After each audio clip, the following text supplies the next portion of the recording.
नमस्कार दोस्तों, आप सभी का स्वागत है। आज हम एक और नई जानकारी के साथ आगे बढ़ते हैं। शिव पुराण। शिव पुराण हिंदू धर्म के 18 प्रमुख पुराणों में से एक है, जिसमें भगवान शिव की महिमा, उनके स्वरूप, उनकी लीलाओं और उनके भक्तों की कथाओं का विस्तृत वर्णन है। यह पुराण भक्ति, ज्ञान और मोक्ष की राह दिखाता है। इसमें शिव तत्व, उनके परिवार, भक्तों और उनके अवतारों के बारे में बताया गया है। शिव पुराण कुल 7 संहिताओं में विभाजित है।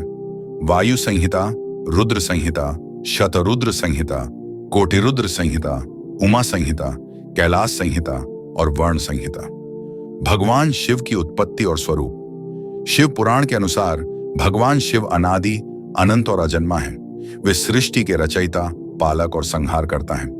जब सृष्टि की रचना की शुरुआत हुई, तब ब्रह्मा और विष्णु के बीच यह विवाद हुआ कि कौन श्रेष्ठ है। तभी एक विशाल अग्निस्तंभ प्रकट हुआ, जिसका न आदि था न अंत। दोनों ने इस स्तंभ का रहस्य जानने का प्रयास किया। ब्रह्मा ऊपर गए और विष्णु नीचे, लेकिन कोई भी अंत तक नहीं पहुंच सका। तभी शिव प्रकट हुए और बताया कि वही इस अग्निस्तंभ का मूल है।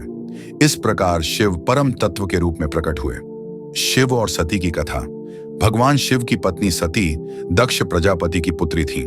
दक्ष ने जब यज्ञ का आयोजन किया, तब उसने शिव का अपमान किया और उन्हें आमंत्रित नहीं किया। सती बिना बुलाए अपने पिता के घर पहुंची, लेकिन वहां शिव का अपमान होते देख उन्होंने योग बल से अपने शरीर को भस्म कर दिया। यह देखकर शिव अत्यंत क्रोधित हुए और वीरभद्र को उत्पन्न किया, जिसने दक्ष का यज्ञ नष्ट कर दिया। इसके बाद शिव सती के पार्थिव शरीर को लेकर तांडव करने लगे।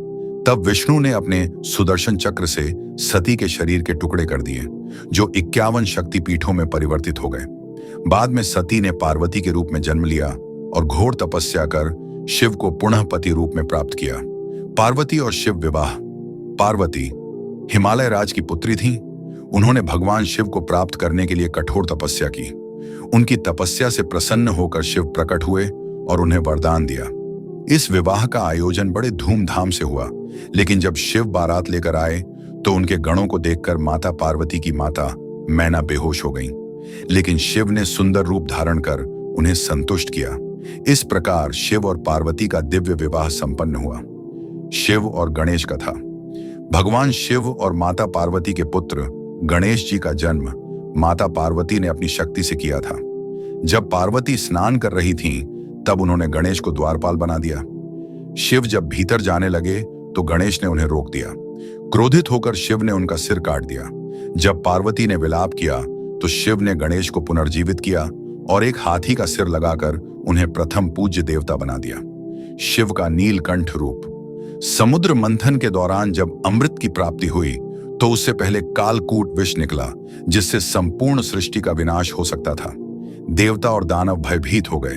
तब भगवान शिव ने उस विष को अपने कंठ में धारण कर लिया और उनका कंठ नीला पड़ गया। तभी से वे नीलकंठ कहलाने लगे। भगवान शिव और भस्मासुर। एक बार एक असुर भस्मासुर ने भगवान शिव की घोर तपस्या की और उनसे वरदान मांगा कि वह जिसके सिर पर हाथ रखे वह भस्म हो जाए। शिव ने उसे यह वरदान दे दिया, लेकिन वह स्वयं शिव को ही भस्म करने के लिए दौड़ा। तब भगवान विष्णु ने मोहिनी रूप धारण कर भस्मासुर को मोहित कर लिया और उसे नृत्य करने के लिए कहा। नृत्य के दौरान उसने अपने ही सिर पर हाथ रख लिया और भस्म हो गया। शिव तांडव और संहार। शिव को तांडव नृत्य का स्वामी कहा जाता है। उनका तांडव नृत्य सृष्टि के निर्माण और संहार का प्रतीक है। जब रावण ने शिवलिंग को लंका में स्थापित करने के लिए कैलाश पर्वत उठा लिया, तब शिव ने अपने अंगूठे से पर्वत को दबा दिया और रावण को उसकी गलती का एहसास कराया। तभी रावण ने प्रसन्न करने के लिए शिव तांडव स्तोत्र की रचना की। शिवलिंग का महत्व। शिवलिंग भगवान शिव का प्रतीक है, जो सृजन और संहार दोनों का द्योतक है। इसे शिव का निराकार रूप माना जाता है।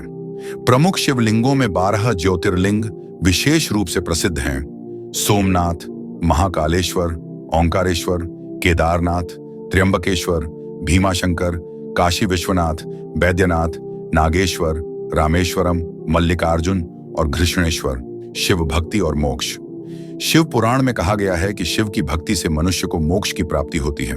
शिव मंत्र ओम नमः शिवाय का जप करने से सभी पापों का नाश होता है। महाशिवरात्रि का व्रत और रुद्राभिषेक करने से शिव जी शीघ्र प्रसन्न होते हैं। शिव पुराण में भगवान शिव की अपार महिमा का वर्णन है। वे करुणा, दया और प्रेम के प्रतीक हैं। जो व्यक्ति सच्चे मन से शिव की आराधना करता है, उसे संसार के सभी सुख और अंततः मोक्ष की प्राप्ति होती है। शिव भक्ति हमें जीवन की नश्वरता का बोध कराकर आध्यात्मिक उन्नति की ओर प्रेरित करती है। फिलहाल के लिए बस इतना ही हम प्रार्थना करते हैं कि आप सभी पर ईश्वर की कृपा बनी रहे। फिर मिलेंगे एक नई आध्यात्मिक यात्रा में। हर हर महादेव।